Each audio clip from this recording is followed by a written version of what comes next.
Bonjour mes amis, je sais qu'il y a une intifada demain en France, donc je croise les doigts pour vous, parce qu'il faut savoir qu'ici en Angleterre, la seule chose qui a fait reculer les enfermistes, et peut-être même temporairement, c'était le fait que les rues de Londres étaient chaque semaine de plus en plus pleines. Les médias n'en parlaient pas, cherchaient à étouffer, minimiser, mais de plus en plus on voyait sur les réseaux sociaux arriver des marées humaines.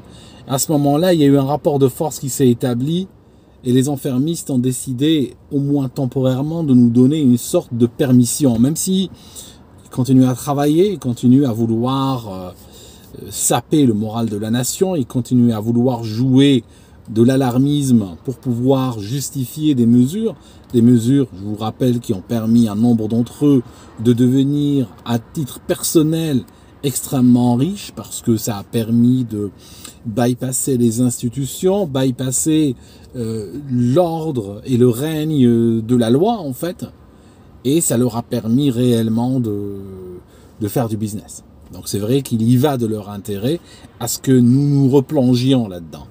Il y a aussi, au-delà du business, au-delà de l'argent, il y a aussi quelque chose d'idéologique derrière. Donc, honnêtement, s'il n'y a pas un rapport de force clair, vous n'avez rien vu. Parce qu'aujourd'hui, je vois que jour après jour, on n'hésite pas à s'attaquer aux enfants, on n'hésite pas à, dans une France qui, pendant des années, c'est cette France qui a fait de la lutte contre toutes les discriminations, parfois même de manière un petit peu... ils ont fait du zèle, ils ont fait dans l'obsessif, il faut le dire. Discrimination sur la couleur, sur la race, sur l'origine, sur la sexualité, sur le genre, sur l'handicap, sur toutes les caractéristiques réelles ou supposées, on va dire. Et soudainement, j'ai l'impression, quand j'entends l'État français, j'ai l'impression que j'entends Radio Mille Collines au Rwanda. J'ai l'impression qu'on va désigner un groupe à la vindicte populaire, et puis là, soudainement, toutes les discriminations, peut-être que le système était frustré de pouvoir exercer ailleurs, eh ben, il les lance aujourd'hui, il les cultive, il les encourage contre une partie de la population. Donc c'est vrai que sans un sursaut national, honnêtement, je donne pas très cher de votre peau. Hein. Ça, je suis clair là-dessus. J'ai vu également que, ça c'est une nouvelle qui m'a beaucoup interpellé, j'ai vu que Macron avait porté plainte contre un citoyen qu'il avait fait représenter dans une affiche. Ce citoyen a créé une affiche où il représentait Macron avec une moustache et puis une sorte d'uniforme allemand, n'est-ce pas? Genre suggérant qu'il serait un nazi. Et donc, cette caricature n'a pas plu à Macron et il a porté plainte. Alors, je suis très embêté à cause de ça parce que il y a un problème. C'est que quand il y a eu des caricatures qui ont valu la tragédie de Charlie Hebdo et un certain nombre d'attaques terroristes en France et tout ça, j'ai fait partie des voix qui expliquaient aux musulmans, n'est-ce pas, qui expliquaient aux gens qui sont un peu éloignés de la culture française, j'expliquais que, écoutez, oui, mais leur culture est basée sur la liberté d'expression, est basée sur l'irrévérence, est basée sur la caricature, qu'elle soit verbale ou graphique, par le dessin ou par le texte ou par toute forme d'expression. Leur culture permet une expression donc irrévérencieuse et il n'y a rien qui échappe, y compris un président ou un prophète ou Dieu lui-même peut être caricaturé. Aujourd'hui, malheureusement, Macron nous apporte la preuve que finalement il n'est pas très Charlie et que aujourd'hui on va avoir des musulmans et là c'est clair que ils auront marqué un point qu'ils vont dire oui mais tu vois chez eux tu peux pas tu peux pas caricaturer leurs symboles. C'est pas vrai. Ils caricaturent que nos symboles. Quand il s'agit de caricaturer nos symboles, ils sont très forts, c'est la liberté d'expression.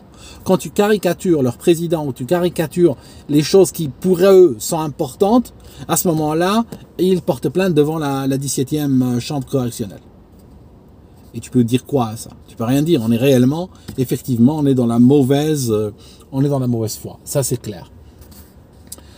Je voulais vous dire aussi quelque chose d'autre. Vous savez, c'était pratiquement un appel que j'ai envie de lancer. J'ai envie de vous dire que un animal, un chien en particulier, ce n'est pas pour le confinement, c'est pour la vie. Alors, j'étais en train d'observer un petit peu ce qui s'est passé dans mon voisinage. Début du confinement, j'ai des voisins qui ramènent un chien, puis qui ramènent un deuxième. Et après, ils ont commencé à discuter dans la rue très régulièrement avec un voisin qui était à genoux en train de regarder leur chien et tout ça. Ils étaient en train de lui expliquer. Vous savez, ça m'a rappelé un petit peu quand un autre voisin avait acheté une Tesla. Et puis très régulièrement, quand un voisin passait par là, il lui expliquait. Il discutait de la voiture. Waouh, t'as une voiture électrique, magnifique. Ça va à quelle vitesse? Ça consomme combien? Ça prend combien de temps à charger? Et j'avais l'impression que la bête s'est transformée en objet de consommation et qu'elle était sujette à des discussions un petit peu. On peut tracer des parallèles avec la discussion sur la Tesla en fait. Le voisin a ramené un chien. Le même cinéma se répète très peu de temps plus tard. Une voisine commence encore à discuter avec ce groupe-là, maintenant avec plus de chiens, et elle ramène un chien elle aussi. Donc en fait, durant le confinement, les chiens sortaient littéralement comme du popcorn. Le truc, c'est que maintenant, dans le quartier, je vois beaucoup moins de chiens.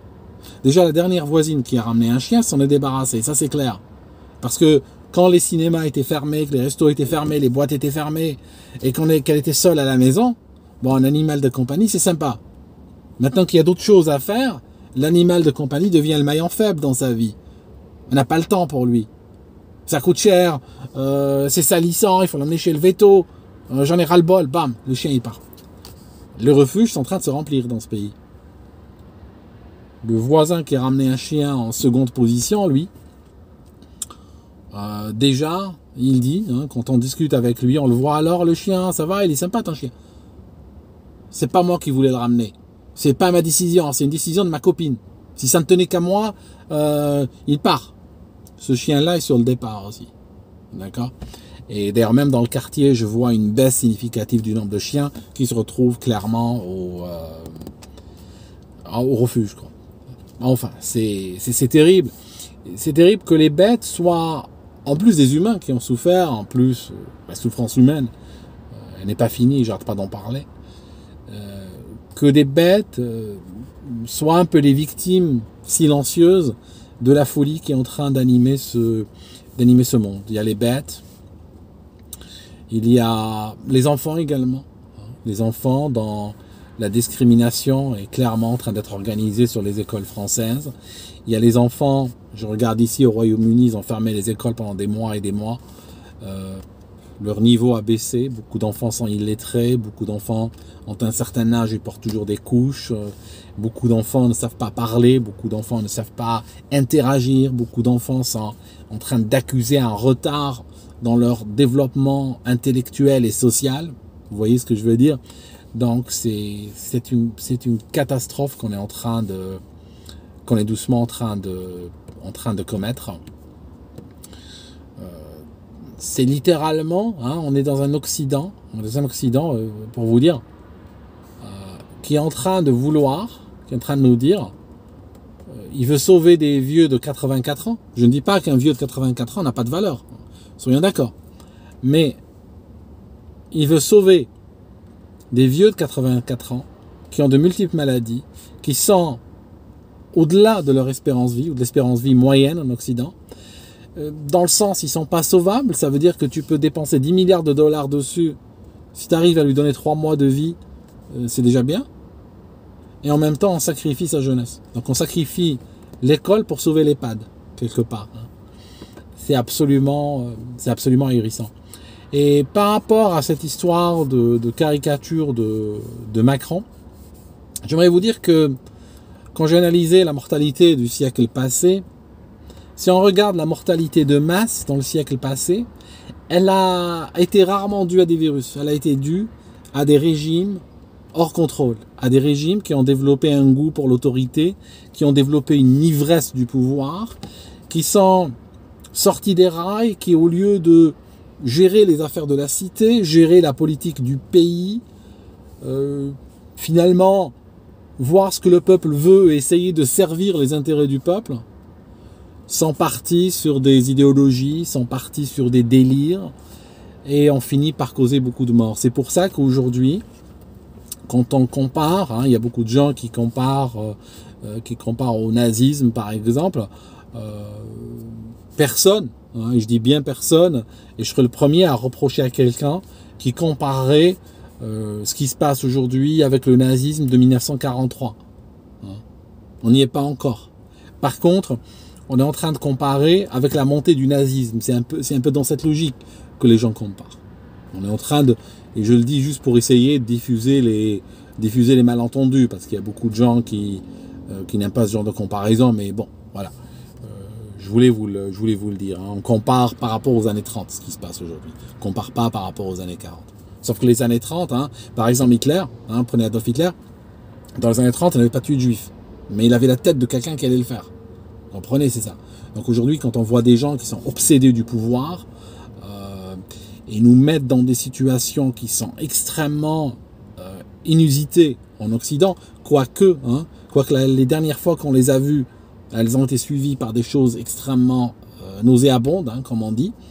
C'est vrai que, voilà, ça déclenche chez les gens, ça déclenche, et je peux vous dire, j'ai même des amis juifs, et quand je leur parle, de par leur historique familial, de par la tradition orale qu'ils ont reçue directement dans la famille, c'est vrai que je connais des juifs qui font exactement les mêmes rapprochements. Je connais des juifs qui me disent, ils m'ont fait ramener à des âges que je ne pensais pas vivre, ils m'ont ramené à des sentiments que je ne pensais pas avoir. Ils m'ont poussé à faire des parallèles que je pensais enterrés dans l'histoire passée. Vous voyez? Et ça, c'est terrible. C'est terrible. Quand quelqu'un te dit aujourd'hui, je me reconnais, je reconnais des sentiments qu'il y a en moi, je les reconnais dans des choses que m'a raconté mon grand-père, par exemple. Vous voyez? C'est terrible, ça. Ça ne doit jamais arriver dans une société saine, dans une société normale. Et je crois qu'aujourd'hui, honnêtement, on ne peut pas continuer comme ça. Je crois que depuis les années 40, on n'a pas fait beaucoup de chemin. Honnêtement, je ne cherche pas à provoquer quoi que ce soit. Je vous dis tel que je le pense, tel que je le ressens. Je crois qu'on n'a pas beaucoup avancé. Je crois que sur le plan moral, on est, comme disent les Africains, on est le singe avec une arme. Parce que ça, c'est arrivé des fois que des soldats africains, pour rire, prennent un chimpanzé, lui donnent un AK-47 et il y a eu des morts déjà avec ça. Ça signifie qu'on a une société qui ressemble à ça, qui ressemble à un chimpanzé. Ça signifie une société qui n'a pas beaucoup de tête, qui n'a rien dans le cœur. Désolé pour le chimpanzé, je suis peut-être pas gentil avec lui, mais on se comprend, l'image, d'accord. Et puis, en même temps, qui commence à disposer de technologies, commence à disposer d'outils de plus en plus puissants. Ça me rappelle l'époque qu'on appelait de l'atome, où l'humanité paniquait complètement, et je comprends, quand les bombes atomiques ont été créées, dans une humanité qui n'avait pas plus de conscience ou de morale que celle d'aujourd'hui. Ça veut dire qu'on avait peur de disposer d'outils trop puissants par rapport à notre morale, ou par rapport à notre conscience, ou par rapport à nos valeurs humaines. De sorte qu'en fait, on peut causer des dégâts énormes. On a des gens qui peuvent causer des dégâts monstres sans même réaliser le mal qu'ils ont fait. Ça rappelle ces jeunes qui peuvent massacrer un père de famille pour un regard, puis qui arrivent dans le tribunal, ils rigolent dans le banc des accusés, le gars est mort, après des souffrances abominables, et eux ils rigolent dans le banc des accusés, et puis ils comprennent même pas ce qu'on leur reproche en fait. Ils réalisent même pas. Mais ils parlent de quoi ces gens? Il nous a regardé de travers, on a frappé, il est mort. Qu'est-ce que tu veux? Point final. On est aujourd'hui dans des élites qui sont de ce niveau-là. Ça signifie qu'ils peuvent être devant un banc des accusés et même pas réaliser ce qu'ils ont fait. D'ailleurs, beaucoup de dictateurs, quand ils arrivent dans le banc des accusés, ils disent « Moi, j'ai servi mon peuple, le peuple m'aimait, j'ai agi dans les intérêts du peuple. » Et on se demande s'ils sont pas un petit peu dérangés de leur tête. En tout cas, dérangés ou pas, j'espère que demain, il y aura quelque chose, malgré les vacances, hein. Mais bon, hein, ça ne choisit pas. Hein. On peut avoir un tremblement de terre durant les vacances, on peut avoir un volcan durant les vacances, un météorite, n'importe quoi. Hein. Aujourd'hui, je pense que ça vaut la peine de se bouger pour éviter de nous retrouver dans un monde extrêmement moche. Ok ? Merci mes amis d'avoir suivi jusque-là. Gardez le moral. Le moral, c'est votre plus grand capital aujourd'hui. Si vous avez le moral, vous avez des problèmes de riches. Tout le reste ne compte pas. Gardez le moral, restez solide, gardez la tête sur les épaules parce que c'est une guerre psychologique qui est menée et elle date pas d'hier. Hein. C'est pas aujourd'hui qu'elle a commencé, ce n'est pas hier. Il y a très longtemps qu'elle a commencé. Il y a très longtemps. Miner le moral de la nation, casser les valeurs de la nation, casser l'intelligence de la nation, casser l'instruction, casser l'école. Ça date pas d'hier. C'est un projet à long terme, sauf qu'aujourd'hui ils pensent que nous sommes mûrs. Ils pensent que nous sommes assez débiles pour marcher dans leur plan. Ils pensent que nous sommes mûrs, c'est à nous de les détromper. Ok mes amis, à très bientôt.